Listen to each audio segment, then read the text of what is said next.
शिक्षा निकेतन high school class 8th।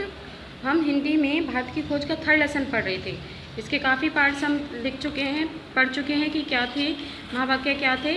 आज पढ़ेंगे महावीर और बुद्ध की, जो महात्मा बुद्ध हुए हैं और जो महावीर स्वामी हुए हैं, जैन धर्म के जो संस्थापक हुए हैं। तो जैन धर्म और बौद्ध धर्म के दोनों वैदिक धर्म से कटकर अलग हुए थे। इनकी जो शाखाएं थी उन पर वेदों का प्रमाण नहीं था।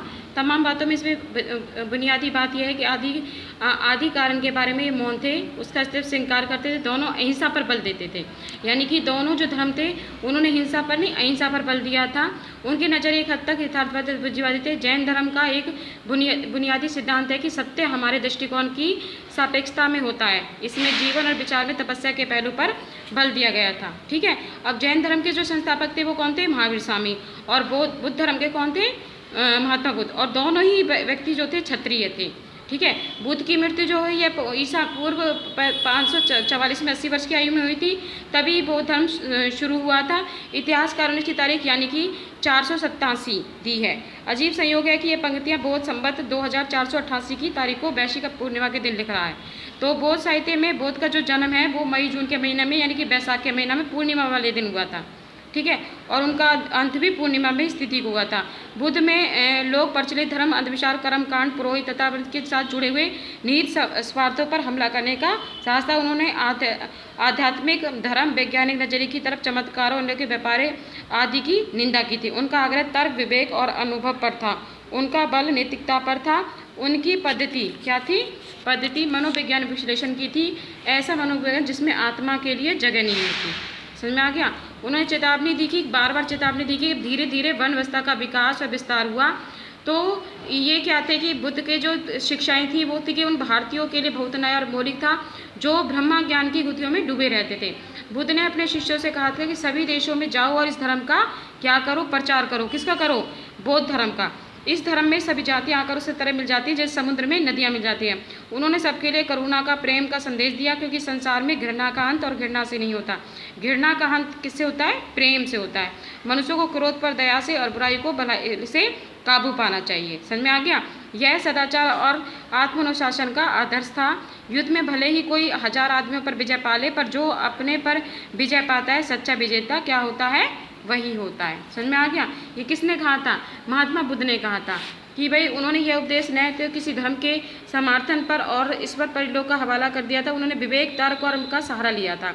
लोगों से भाई ये कहा था महात्मा बुद्ध ने कि मन के भीतर सत्य की खोज करो। सत्य की जानकारी का सभी दुखों का क्या होती है? कारण होती है। वहाँ हमें निर्णय नहीं देना चाहिए। बुद्ध की पद्धति मनोवैज्ञानिक विश्लेषण की पद्धति थी और इस बात की जानकारी हैरत में डालने वाली है कि अधुनातन विज्ञानों के बारे में उनकी दृष्टि कितनी क्या थी? गहरी थी। समझ में आ गया? अब है भाई बुद्ध कथा।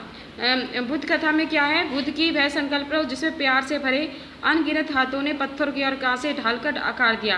भारतीयों के विचारों की समृद्धि कम से कम एक तेजस्वी पक्ष का प्रतीक है। कमल पर फूल पर बैठे हुए शांत और धीर भाषणाओं और लालसाओं से परे इस तूफानों और संघर्षों से दूर, इतनी दूर पहुँच से इतने तरह मूल्य पाना असंभव है। लेकिन जब हम इन्हें दोबारा देखते हैं तो आकृति जीवन शक्ति से भरी जान पड़ती है। युग युग बीतते हैं और हमसे दूर नहीं मालूम होते हैं। ये तो थे महात्मा बुद्ध की। अब है भाई चंद्रगुप्त और चाणक्य। मौर्य साम्राज्य की स्थापना किसने की थी? मौर्य साम्राज्य की स्थापना चंद्रगुप्त ने की थी। और चाणक्य कौन थे? चाणक्य इनके गुरु थे। ठीक है। तो भारत में बौद्ध धर्म का प्रचार धीरे धीरे हुआ। मूल रूप से क्षत्रिय आंदोलन और शासक पर पुरोहित के बीच संघर्ष का प्रतिनिधित्व था। पश्चिम प्रदेश में सिकंदर के आक्रमण, सिकंदर ने आक्रमण किया था ना, सिकंदर के आदेश विकास को आगे बढ़ाने में विशेष मदद मिली और ऐसे दो विलक्षण व्यक्ति सामने आए। उन्होंने बदलती हुई परिस्थितियों का लाभ उठाते हुए उन्हें अपनी मर्जी के मुताबिक डाल दिया था। ये थे चंद्रगुप्त मौर्य और उनके मित्र, मंत्री और सलाहकार चाणक्य। इन दोनों का मेल बहुत कारगर साबित हुआ। दोनों ने मगध के शक्तिशाली नंद साम्राज्य से निकाल दिया और जिसकी राजधानी पाटलिपुत्र थी और दोनों ही पश्चिमोत्तर प्रदेश में तक्षशिला और यूनानियों के संपर्क में आए। उन्हें सिकंदर ने वहाँ नियुक्त चंद्रगुप्त की भेंट खुद सिकंदर से हुई थी। समझ में आ गया? चंद्रगुप्त और चाणक्य ने राष्ट्रीयता का पुराना फिर चिर निर्माण का करके विदेशी आक्रमणकारियों के विरुद्ध लोगों को क्या किया था? उज्जीवित किया था। किसने किया था? चंद्रगुप्त ने। चंद्रगुप्त कौन था? तक्षशिला पर एक अधिकार कर लिया था और उसके बाद क्या हुआ था? चंद्रगुप्त धीरे धीरे कहाँ पहुँच गया? पटना तक पहुँच गया। सिकंदर की मृत्यु 323 में हुई थी। तो वर्ष में उसका पाटलिपुत्र का अधिकार करके मौर्य साम्राज्य की स्थापना की। यानी कि पाटलिपुत्र कौन? पाटलिपुत्र जो आज का वर्तमान का क्या है? पटना जो है उसको कहते हैं पाटलिपुत्र। तो मौर्य साम्राज्य की स्थापना की थी वहाँ पर, किसने? चंद्रगुप्त ने। लिखित इतिहास पहली बार एक विराट केंद्रीय राज्य की स्थापना हुई थी। समझ में आ गया? यह नया राज्य था, कैसा सौभाग्य से हमें इसका पूरा ब्यौरा मिलता है। भारतीय भी यूनानी भी एक विप्रन सिलुक के राजदूत मैक्सथिन ने जोड़ा था। दूसरा है कौटिल्य का अर्थशास्त्री, जो कहीं अधिक महत्वपूर्ण राजनीति शास्त्र और उसी समय की रचना। कौटिल्य चाणक्य का ही दूसरा नाम है। वह हर दृष्टि से बड़ा आदमी था, बुद्धिमानी था और कर्मकटात्म था। इस युग के बारे में एक प्राचीन भारतीय नाटक है मुद्रा राक्षस। इस नाटक में चाणक्य की तस्वीर उभरती है। साहसी और कैसे थे चाणक्य कि चाणक्य की तस्वीर उभरती। कौन थे चाणक्य? इनके गुरु जो थे। ठीक है, तो इसमें क्या है, दुश्मन को धोखा देने और पराजित, यानी कि जो रणनीति आज भी पढ़ते हैं कि चाणक्य की रणनीति क्या थी। चाणक्य का कहना था कि केवल संख्या से कुछ नहीं होता, शासन और उचित नेतृत्व के अभाव में बोझ न बन जाए, इसमें किलेबंदी भी बनाया जाता है। यानी कि आजकल हम कहते हैं ना कि चाणक्य की नीति पढ़ो, तो चाणक्य ने अपनी नीति के द्वारा किस तरह एक जो दास था चंद्रगुप्त, उसे चंद्रगुप्त मौर्य यानी कि उसे पाटलिपुत्र का क्या बना दिया? शासक बना दिया।